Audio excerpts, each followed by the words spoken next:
we're moving directly then into the next panel discussion, which is on scaling solar for net zero, pioneering Asia's energy transition with renewable energy leadership. And I'm happy to introduce the panelists, which is Anderson E., Director, Manufacturing and Connectivity Division, Workforce Singapore, Nathalie Risteau, co-founder and CEO of Sunollo, Alon Rottenberg, Senior Director, International Sales from RatedPower, and Adrian Lian, Managing Director, Asia Pacific, Head of Energy at ING Bank. Please join the panelists, join me on stage. I happen to have the privilege to moderate the session.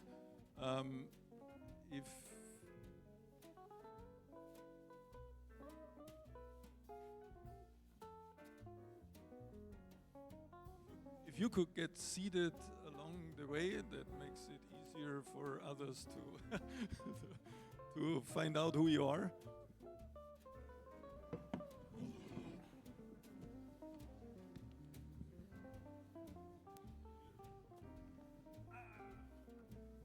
Wonderful. So we have a distinguished panel here. Please remember that I will involve you guys in the discussion, so please prepare some of your questions and also think about whom you would like to address your questions to. We have quite a diverse panel here, I admit, and I would like to quickly ask each one of you to introduce yourself briefly and how your organization, what's your role of the organization in terms of energy transition? Maybe ladies first, if I may. All right. Thank you, Thomas. It's nice to be here. My name is Nathalie Risteau. I'm the founder and CEO of Sunollo. And Sunollo is a company which is reimagining solar as something which is not just technical, but also smart, aesthetic, and part of everyday life. What we focus on is on scaling distributed energy generation through solar and battery storage, combining with EV charging infrastructure, and enabling every household and every building with a roof to be an energy generator, consumer, and also an active contributor to the grid. We build up on our experience of deploying assets, solar and energy storage in the region, where we have electrified 50,000 consumers. We do believe that Singapore and other urban markets in the region have tremendous potential for adopting similar models. Yeah, really looking forward to the panel today. Thank you. Wonderful, lovely. Maybe we continue at the other end. Anderson. Good afternoon, ladies and gentlemen. Anderson from Workforce Singapore. Just to give you introduction of Workforce Singapore, just in case this is the first time you hear about this term, right? We are a state board under the Ministry for Manpower, right? So our role, our job, is really to reach out to the sector, to companies, to talk about workforce transformation, augmenting about technology and digitalization.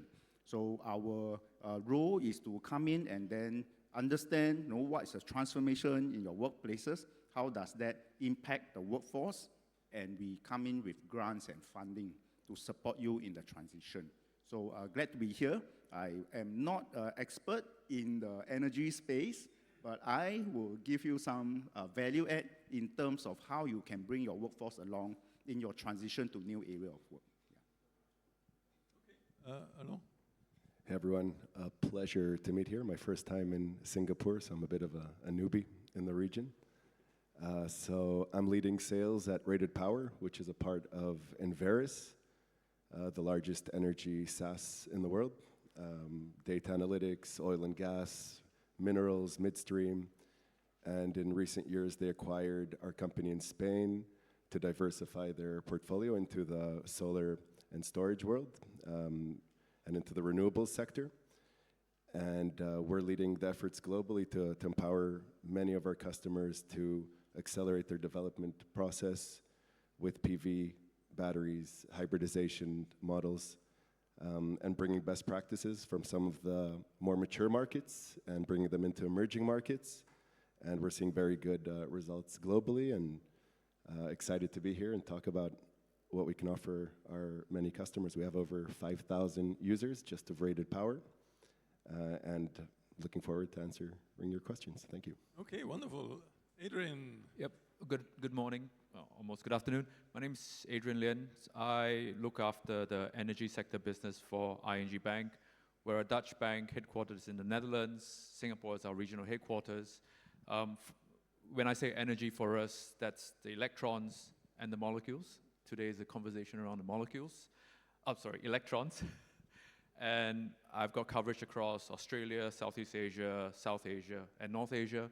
And increasingly relevant for today is we're seeing storage playing a bigger and bigger role in that energy transition, and really looking forward to this conversation. I think the most simplified explanation of my role is I lend money, try not to lose it. Classic banking. Wonderful. So we will structure the discussion along three main topics. One is technology and innovation. One is workforce development. And then one is financing, of course, if we have the privilege of Adrian having here. Maybe we start with technology and innovation. And when we talked about, well, Sunollo initially started out with BIPV, or Building Integrated PV, or PV everywhere in a sense. Maybe we dissect a little bit the original, the building integration PV business, PV everywhere, and then moving a bit towards the integration with storage and behind the meter activities.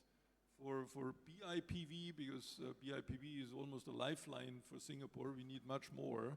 We have, obviously, by sheer geometry, every building has more facade areas than rooftop areas, so we need much more BIPV, but we don't see it there. At SERIS, of course, we work on making them beautiful, but it still hasn't happened. So what would it take to do more BIPV, both in Singapore, but also in the region? Maybe you can help us understanding a little bit the building integration market. Thank you, Thomas. And I know you're also passionate about BIPV, so thank you for bringing it up as a question. Effectively, I think that BIPV is one of those things which have been around for a while, have been very successful as a technology in European markets, but in Asia, it's still very much nascent.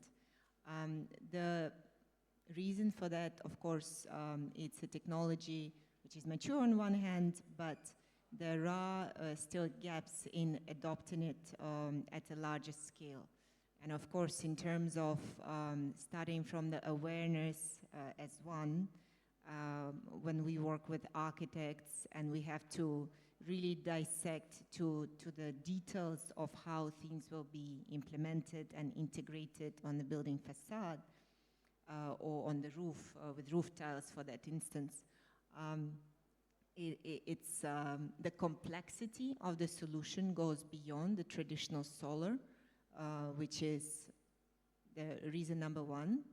The second one, I think you're right, it's so much potential in Singapore and other urban areas with the facades and the windows, for that matter, and even the skylights. So much more can be done. Awareness, again, has to be made much more. A lot of work lies in that area. And I think definitely we have to, again, collaborate, bring everyone together in forums, in gatherings, in architectural forums as well. Architects like BIPV, actually, but they don't understand it. So it just comes down to that, I think, and of course it will require a few more years, I think, now to get very popular. In terms of cost, I always find it a bit unfair towards BIPV that everyone calculates the kilowatt hour cost of a BIPV, which is of course higher than on a rooftop. On the other hand, if you look at major bank buildings, nobody asks why the first 5 or 10 floors are made of marble, which is 20 times more expensive than a BIPV system was. So I think we also need a bit of a shift of how we approach BIPV and look at possibly also more the intangible values rather than just the sheer kilowatt hours which you generate. Yes, I think, again, you're completely right. You know, even if we think of a building like Marina Bay Sands, there's so much stone and so much glass, and it doesn't have a payback, right? So why don't we have more BIPV, which will have a payback and which will last for the same number of years? So again, I think the gap is awareness, number one. More trained people on the ground as well. I do believe we will get there. I know in Spain and in Switzerland it is very, very widespread. In France it's getting a lot more popular too. So Singapore should be one of those places leading the way with it. Would maybe more stringent building directives help in a sense that, like in the EU building directive, the energy you're allowed to use per square meter is becoming now so low that you cannot achieve it anymore with just the building technology itself. You have to add solar everywhere, and rooftop might not be enough. So might more stringent building directives be a solution that people are basically forced more or less to use BIPV? Yes, I think so. It would definitely help. Again, like with many technologies, there's always an incentive to adopt a particular technology. China would not be there where it is today without strong government support in solar supply. So similarly, with regards to adoption, yes, I think that more can be done and more can be propelled forward. I know we are very risk averse in this part of the world, which is another limitation, but I think that in terms of technology, in terms of risk mitigation, in terms of software which can be used to mitigate the risks again, I think we're there. You mentioned earlier in your introduction these 50,000 clients and this behind-the-meter solution. That's quite intriguing. So if I want to be client 50,001, what's the benefit for me if I have a house, and how would it work, this behind-the-meter solution with storage, and what would be the benefit for me as a homeowner? Well, as I mentioned, we are drawing on the experience of building up these assets and rolling them out and operating, so on bigger scale as microgrids. So these are consumers benefiting from solar power and storage in off-grid areas as well. Now, in the urban context, in particular in Singapore, and it could be, let's say, in Hong Kong, in Bangkok, in Manila, anywhere else, the interest is, of course, the fact that we have a roof. And when we have a roof in the urban scenario, just like you said, we have practically a limitation of space in the urban context to deploy solar. So once we have a roof, we should use it for generating electricity, which is plenty in this part of the world. And of course, when it comes to having too much solar, that's again a risk which should be mitigated with having batteries as reference voltage behind it. And as a homeowner, the interest is that you become a proactive generator of clean energy.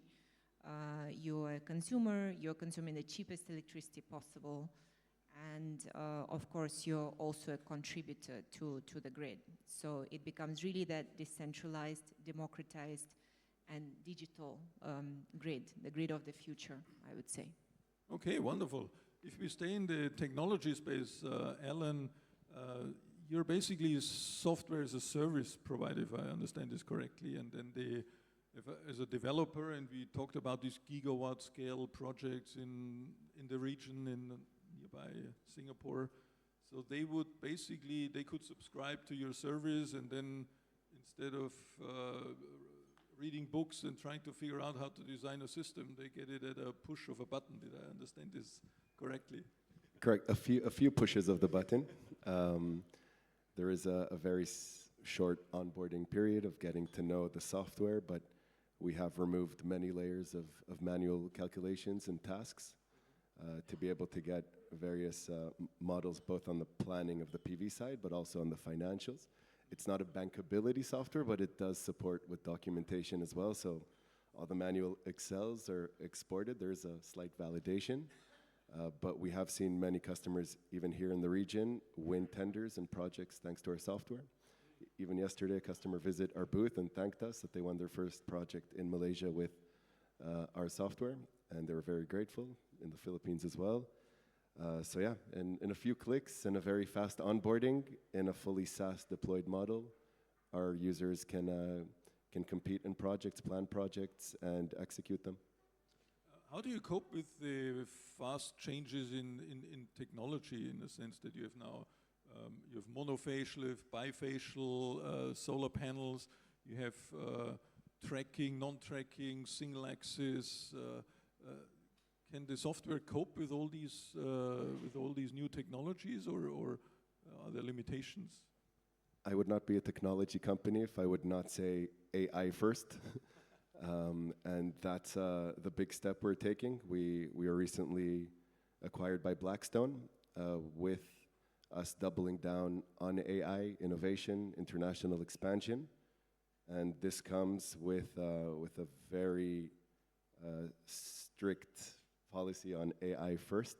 And we're seeing this with the trackers. We have terrain-aware trackers, flat trackers, and we're seeing the terrain-aware be dominant, and most of the trackers that are being manufactured today are terrain-aware and use simple AI technology, but we are seeing more and more AI drive the manufacturing side as well. That is eventually incorporated into our product, because we listen to our customers. Based on the customer's feedback and the user's feedback, we adapt our technology, evolve our product and our offering, and continue giving value to our customers. So trackers is a key one, because we do need to integrate at some point AI to take the topography into account, topology, the weather, extreme weather, and that's what we're seeing happening. So we're continuously evolving our product to meet our customers' needs, and our customer needs are also AI-driven, so as are we to support them. And you mentioned you can integrate storage in various forms, like battery storage, and can you also play in a sense that the use of the battery can have different functionalities? Meaning it's like just bridging or just managing variability or grid ancillary services, that can all be modeled in the software? Yeah, we give that flexibility to our developers, to our customers. So they plug in the inputs, and batteries have become a huge trend in the last 2 years. It happened very fast, that the battery mix within the planning has become not just important, but critical and vital to maintain our existing customers, but also to win the new customers, because hybrid models, that's where we are now, that's where the future is. And so recently batteries, our manufacturers, our developers, our customers are not requiring as much technical specifications. Everyone just wants now working hours and the best performing batteries. Same with many of the cars people are buying today. They want the longest lasting battery in the car that they're acquiring. So that's what we're providing. We do have tech specs for Tesla, for BYD, for Huawei. So if a customer is now using a new model and wants us to incorporate it into our system, they give us the tech specs from their manufacturer, and we just plug it into our system, and we have a new database of batteries. And with the batteries, we allow different dispatch models with our customers. So I think that's the next. And for these different dispatch models, you also calculate then the respective LCOE. Is this correct? Based on certain assumptions, I guess. Yeah, we can plug in all the inputs, and we do give an optimized LCOE for each of our customers, so they can determine what dispatch strategy they have in place, and whether the batteries will be charged from the grid, would they be charged from their in-house project.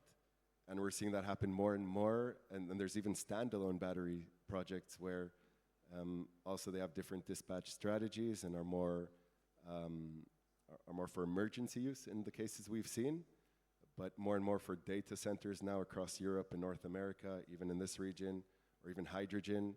We're seeing our tool used to really plan that green hydrogen, so the solar farm with the battery farm, and how do we feed and continuously give 24/7 green energy to the data centers and to the hydrogen plants. And then that you mentioned earlier that this helps in making it more bankable, so moving over more to the financing side. Would you trust his software? Would you say, wow, you get a better lending rate if he runs on this software? Or would you say, no? Assume we didn't talk earlier, okay? I still keep my own calculations. I mean, we're not scientists, we're not engineers. Whenever we're looking to finance something, we do bring in technical engineers, advisors to help us to validate and run through all the specs. So to a large extent, we do rely on engineers to look at the technical elements of any opportunity. Yeah. I mean, you've been financing solar projects for the longest time. When you add then storage, and there's multiple uses of that storage, of course, from a lender's perspective, what changes? What additional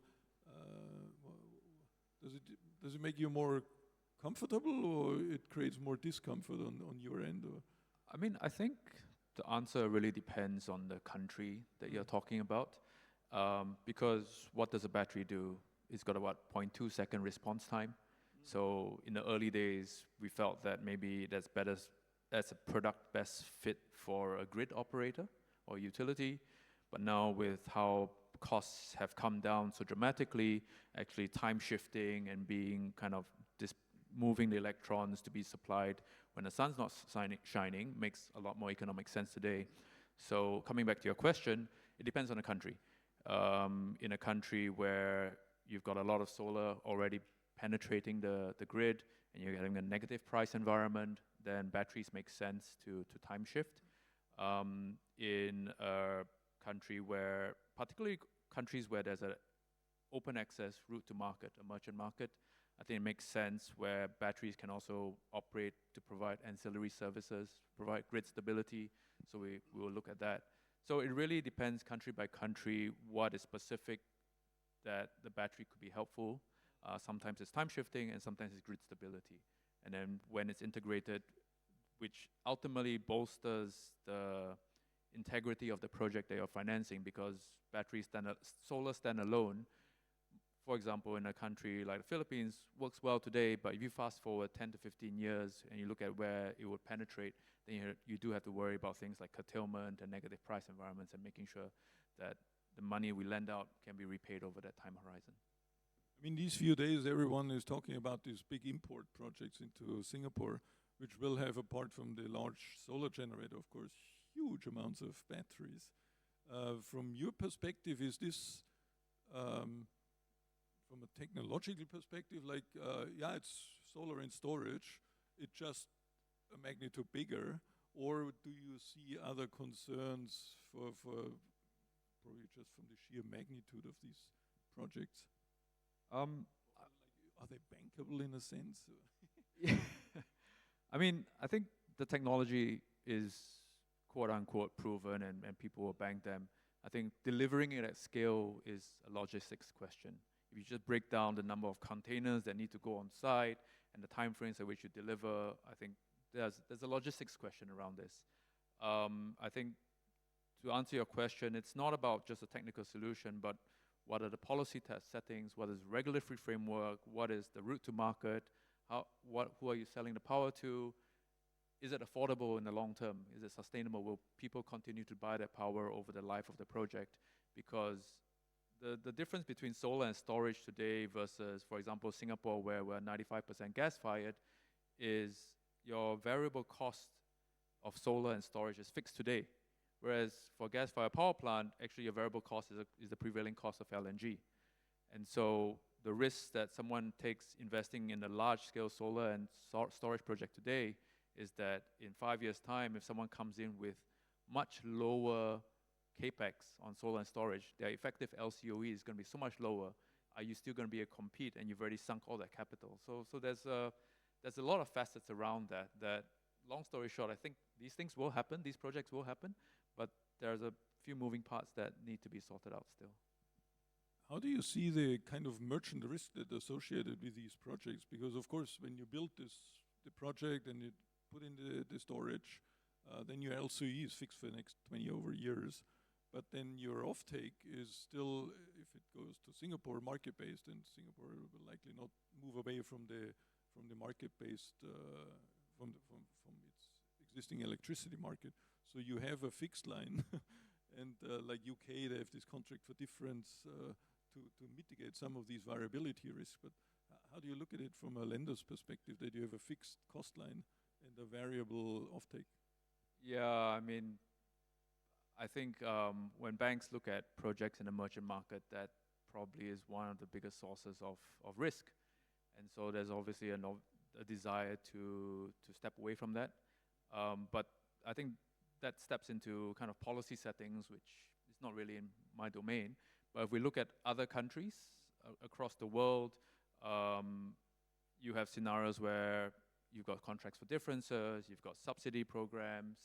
And so at the end of the day, you're just trying to square the three parameters around affordability, security, and decarbonization. And those three priorities at any point in time may have a different weight across the three. And then so sometimes it's really finding the right moment in time where everything comes together, and then the will to make it happen is there. So I think, you know, to your question, these projects will happen, but it's really waiting for that moment in time where it all comes together.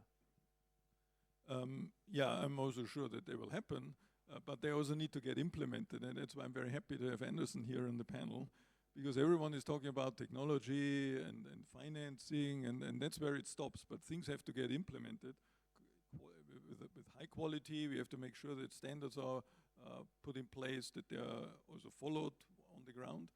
And that's where people talk about gigawatts, and I was say when I was young there was still a unit called kilowatt, but that apparently has ceased to exist. It's either megawatt or gigawatts, which frightens me even more when we talk about tens of gigawatts and storage. How do we train the workforce? How do we attract people to the sector? Because at the same time people talk about, oh, my kilowatt hour is so cheap, and the latest, we talked earlier about Malaysia, the latest LSS project, Malaysia, was the bidding came in at 14, 15 Malaysian ringgit cent. It's like 4 cents Singapore, 3 cents US a kilowatt hour. There's not much left for high qualified engineers and workforce. So I'm a bit worried that we are talking about massive scales, and we may or may not have the right workforce to get it implemented. Yeah. So for the Singapore government, we adopt a whole of government approach, right? So the likes of EDB, Enterprise SG, EMA, SSG, and Workforce Singapore all come together to identify the mega trends. We work with industry partners such as CEAS and also SCIC to run massive summit just like this one, and we can hold other workshops, master classes that can bring new technology and new way of doing things to the market. So we work closely with, let's say, the likes of business owners. We work with the likes of banking sector to identify what are the new things that will be pushed out or will be new in the sector that we think can grow. So how do we train the workforce is, first, we will come up with seminars like this. We will also engage in master classes. We work with the likes of Skills Future Singapore, where we go to the IHL, the Institute of Higher Learning, for example, the Polytechnic, ITEs, and even the university, to come up with curriculum and courses that caters to two different groups of audience. First is the new talent, which is still in school, to know the latest in terms of PV and solar, right? And how it applies to our kind of environment. Then we have the continuous education and training space, where it's for mid-careerists or the workforce within the sector. So SSG will fund all this program for individuals and companies to come on board. So we have both the new entrant into the sector as well as existing workforce being trained. So what about Workforce Singapore, right? So Workforce Singapore covers what we call the career conversion, right? Trust me, because your technology and your platform or your skill set competency is so nascent, so new, if you want to grow your business, you want to grow your workforce, and you try to hire from outside right now, my honest take to you is you cannot find a person, right? So how? So you can tap onto the training by Skills Future in Singapore, or you look at your own internal workforce who has got the right skill set, the portable ones, and you add on and convert him or her into that role that can help you to expand overseas or expand your business. So under WSG, we have the careers conversion program for incumbent workforce to take on new skills and to redesign jobs to take on new jobs of the future. So this is how, from the government perspective, we work with enterprises, we work with key stakeholders to train the workforce to tackle the future needs. Yeah. And you would also help companies to go abroad, because obviously this gigawatt scale project, they happen abroad. It's still just 40 kilometers away in Bintan, Batam, and Riau province. But how could we also train the workforce that eventually implements projects then in another jurisdiction? So under the career conversion program, we has got a program called the Overseas Market Immersion Program, or OMIT in short. Like government like to have a lot of abbreviations, so it's OMIT, right? Overseas Market Immersion. It's essentially what designed to address this particular need, right? For organization in Singapore, you need to expand overseas. It will take some time, right? It probably is a 9 months or even 12 months kind of deployment overseas to know the market, to go into the market. So we will support the salary of the individual being sent overseas. So the company just have to know what is your OJT plan, how are you going to reskill the individual to take up this overseas job role, right? We will support the salary up to 90% for the next 6 to 9 months, right? Having said that, we will also support the company on the COLA, that means the cost of overseas allowances. So the likes of hardship costs, the likes of maybe traveling costs, etc. So to defray the kind of financial layout of the company. So again, if you all are keen to know what is this OMIT all about and whether you qualify for this particular program, do check in with us. We are still around here. And then we will share with you, the intent of the scheme and whether it fits your strategy in going to the overseas market.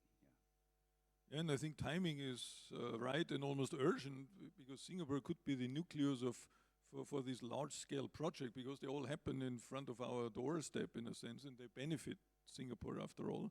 But then, as you probably saw yesterday, like Equator Energy just signed a major collaboration agreement with a big Chinese EPC company for the simple reason that they say, well, I'm deploying $1 billion or more, or quite a few billions, and I simply need someone who has done it before. I cannot spend $1 billion or ask for $1 billion scale of investment, and then I get someone implemented who has never done a project at that scale. And at the moment, this knowledge and know-how of getting gigawatt scale projects done both on the solar and the battery side, at the moment it's almost entirely only available in China. So, but there are gigawatt scale projects being planned here.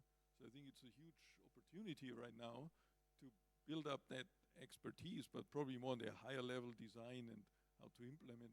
Probably not every worker will come out of Singapore, but I think that's a good point in time and opportunity to basically connect these two dots to say we want to invest billions of dollars, but we also need to have trust in the workforce.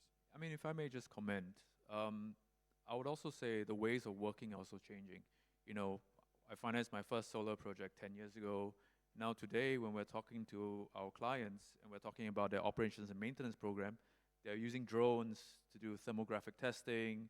You know, they need more electrical engineers on the storage side. So actually the ways of working and the skill sets are changing, you know, using AI to kind of map across the entire site. So I think there's an element around, yes, you do need people who've done it before, but actually if you look forward, the way you're doing it is also going to be starting to change a bit. In that sense, I think, Alon, that's, I find it also intriguing that the software does most of the job, so you don't need to have like this guy which has 3 university degrees to design even gigawatt scale systems, because part of it can be done by software, and if the brain is in the software, then that's good enough if someone can handle the software. So I think I agree that the demand from for the workforce also changes over time. So I think everyone noticed this morning there was a lot of traffic, right? And I was like, why? And then I got to the center, thousands of people in line, where? To the technology and innovation, right? And I'm like, all right, makes sense. And I think when we find that mutual passion of technology, innovation, energy, and create that early on with our talent, then that can also create and forge new opportunities. And tech and innovation, that's where the young generation's heads are at. That's the big companies. That's where what their friends are talking about. And we saw it arriving in this building today. So create a fusion of the two and excite the future talent about energy as well, and how that innovation and technology can contribute to a cleaner, better future with energy. And not necessarily about the skill set, qualifications, engineering backgrounds, but really exciting them early on where technology and innovation can take this sector as well. Absolutely, yeah. I want to do a quick check whether there's any questions from the audience. Could be on all the various topics, whether it's technology, innovation, financing, workforce development. If anyone wants a career switch, that would be a great opportunity now. We have all the experts here. Oh, here. We have microphone is coming from the back. And please identify your name and your organization. Thank you.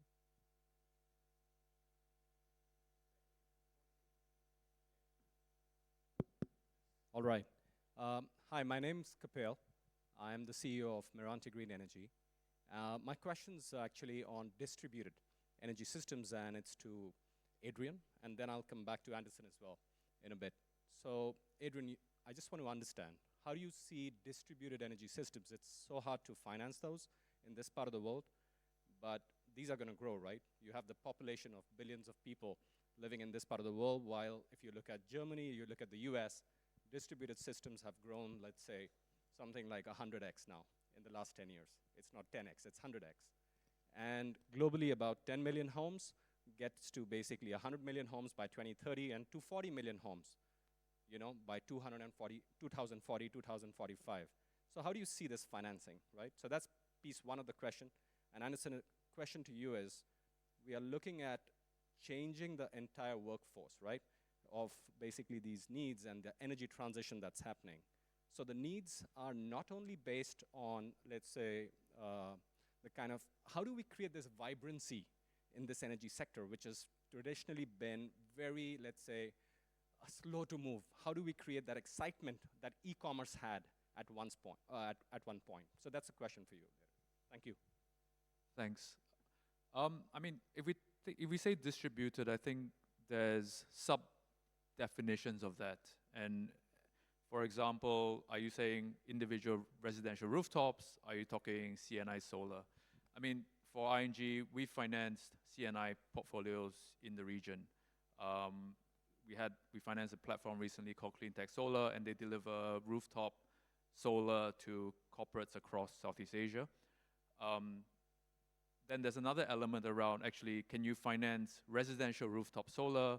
And as a bank, we've done that in Germany and the US, where companies are just putting out a lot of solar across houses, and then they securitize that as an entire portfolio, and then find buyers for that.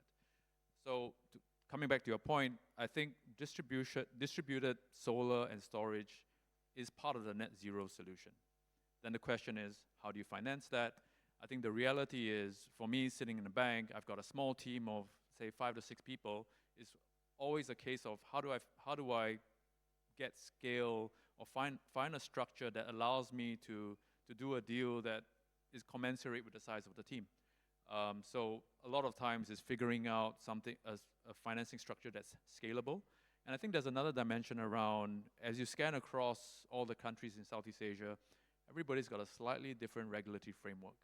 And then how do you then superimpose what someone will be comfortable providing debt and equity, layering that on with the regulatory framework, layering that on with the customer requirements, and then finding that kind of subset across all that is always a challenge. So to your question, I think it's a matter of time as well, because different countries are at different stages of maturity in terms of distribution generation, that some are moving faster than the others. But if you fast forward 10, 15, 20 years, I think there's enough scale in each country that banks will be financing these portfolios. And you know, it's harder to see today, but if I look across from a global perspective, I do see it happening. Okay. Anderson, how do we make solar and storage more sexy? Right. So to tackle your question, I also share with you some examples of other sectors trying to build up the vibrancy and attractiveness, of the sector. So for example, in the aviation sector, which I also cover, right, just a few months ago, we launched the Aviation Job Transformation Map. So what is this map all about? It's about garnering the entire sector stakeholders together, identifying what are the 3 key mega trends that's impacting not only Singapore, but the world. For example, sustainability, right, digitalization, AI, right, and of course, automation and the likes. So these 3. Then for the government, under CAS, they also look at the future of Air Hub Terminal 5. So that create that kind of impetus for the entire sector to come together and say, how do we redesign job? How to make it more exciting? How is jobs going to change from the current role to the future role? And we pull in stakeholders such as the IHL, we pull in stakeholders such as the union, and more importantly, the companies like all of you. So everyone in the aviation sector now has got a master plan and know that what is their role as an enterprise or in whatever capacity contributes to the sector. So if, let's say, for this particular sector, we have our program partner, right? WSG, we have programs partner that takes care of the sector. In this case, is SEIC. We can always see how we can do a JTM equivalent to identify who are the key stakeholders, who are the companies interested to be part of this, and we come together to identify the entire landscape, the jobs denominator, the roles, and where are the roles right now in which company. How are the roles going to be changed from this to the future roles, and who can enable that, whether the IHL can enable or companies can enable. So for the government perspective, if we have that aligned, we will know how much to pump into the sector to catalyze that transformation. So back to the aviation examples. So you know, right, to keep our airport up and running, actually it's not the cabin crew. Actually, it's not the pilots. There are no market failure for that, right? But the one that is heavily impacted by the change of the mega trend are those that are going to bring your luggage from the plane to the transit for you to come to Singapore or for you to go back to wherever you are, right? The ground handlers. However, ground handlers are not a job role that people or Singaporeans want to be in. So how do we integrate technology, AI, the way of doing things, and we change the role of the ground handlers. Don't call them ground handlers anymore, right? Or even ground handlers, give them a nice space to work in. Not like, the feedback from the workforce is, wow, you see the airport, very nice, right? I know got a lot of foreign people here. You see the airport is very nice, but the one that's bringing your bag to the airport, their environment actually is not so nice, right? So how can we do better? How can we change the job title, change the job tasks, and then we incentivize company to do so. Then you will see that people will think that, hey, this is a new sector. This is a sector that I want to be in because I want to save the world, right? I want to come into new energy. I want to pivot away from the old way of doing things. So this is my take.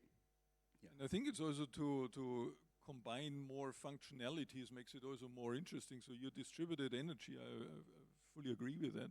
And having is like what Nathalie, what you're doing already behind the meter. If you expand this a little bit more, add more loads, you're soon reaching then the space of virtual power plants, which you do in a smaller perspective, but it could also be larger ones. And that might also be then from a financing perspective more interesting, because then you have literally firm power because you do everything managed behind the meter. Are you guys looking into, just came to my mind, are you guys looking into designing and operating or providing technology for virtual power plants? Yeah, I think absolutely it's very exciting what we can do with the opportunities that we have here. Indeed, you know, whenever we have a roof, why don't we have more solar? We should have more solar, we should have batteries, and we should connect everything with smart systems. So every single roof becomes the source of this clean energy and also feeds back to the grid. So it's all about designing those smart interconnection systems and the cogs. And of course, you know, coming back to the point of the workforce, I think it does require extremely smart people to do all of that. And we see that happening in other markets. So yeah, I think Singapore is well positioned to attract talent. Software is a big thing here, of course. And I think we're really at the intersection of big changes in the industry, in our industry as well, as we mentioned. It's amazing how much more power we will need, driven by AI, driven by data centers. I think we are not realizing that yet. We are only at the cusp of it now. So it will continue, and definitely more and more models are required on VPPs, on vertical solar on all surfaces, on storage. It's across the board, and financing, of course, is an integral part of all of that. Absolutely. Are there any last questions? Because we have another session right after, which we have to respect. There's one last question. Microphone is hitting you, hopefully not too badly. Please, go ahead.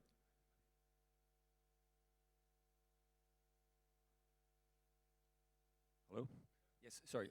My name is Michael Zagrodnik. I'm a researcher with the Nanyang Technological University. So my question, please, is to Adrian.